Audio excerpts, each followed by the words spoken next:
such a soothing voice it was. Now, I would like to invite Lokesh Anani for his poetry.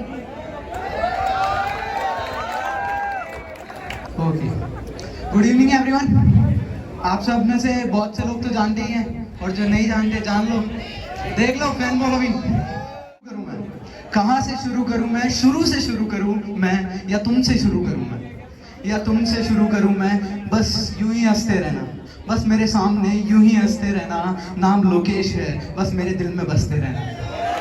Okay, सब लोगों को पता है कि प्यार मोहब्बत में कितना देवदास हूँ, सब जानते हैं। हर गली में घूमा हूँ केकड़ी की, है ना? तो सारे प्यार जो होते हैं ना गलियों से शुरू होते हैं। तो मैं एक दो लाइन उसके लिए बोलना चाहूँगा कि मैं उसकी गली में जाता हूँ, कि मैं उसकी गली में जाता हूँ, पल भर के लिए उसे देख आता हूँ और इस पागलपन को मैं सुकून बुलाता हूँ। और अब जो मैं बोलूँगा ना बहुत अच्छी लगेगी। ये जो फ्लो बना है अभी, उन्होंने बहुत अच्छा गाना गाया है, इस फ्लो को नहीं तोड़ना चाहूँगा मैं।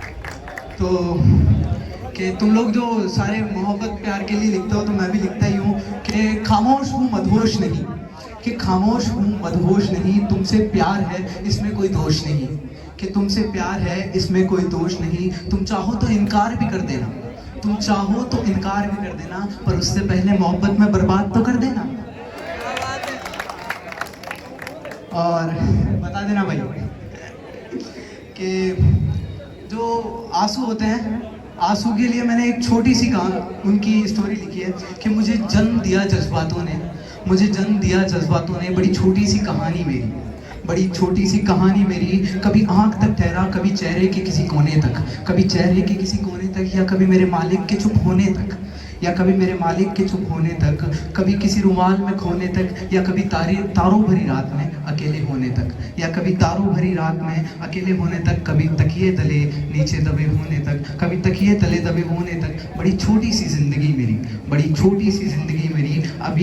कभी आंख में नम होने तक, कभी आंख में नम होने तक, कभी एक बूंद तब्दील होने तक, कभी एक बूंद तब्दील होने तक, या कभी किसी कंधे में गुम होने तक, कि या कभी किसी कंधे में गुम होने तक। और ये लास्ट लाइन आप लोगों को छू जाएगी, ये मेरा वादा है, जो अपनी मम्मी को प्यार करते हैं ना उनके लिए, कि कभी किसी तकिए में गुम होने तक। पर मुझे पसंद है, पर मुझे पसंद है माँ के पल्लू में लिपटे होने तक, मुझे पसंद है माँ के पल्लू में।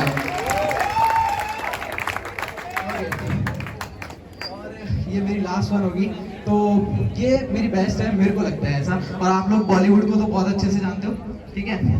तो ये है कुछ ऐसा कि सुन लेता हूँ कई गाने तुम्हारी याद में, सुन लेता हूँ कई गाने तुम्हारी याद में। सोचा है उलझेगी तुम्हारी भी चुनरी कभी मेरे हाथ में, है ना?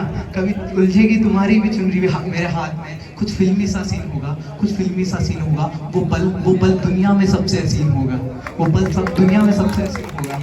और अगली लाइन, वो शाहरुख सा हाथ खोलूंगा मैं, वो शाहरुख सा हाथ खोलूंगा मैं, तुम काजल सी दौड़ाना। कभी गुस्से में कबीर बनूं तो तुम मुझे प्रीति सा समझाना।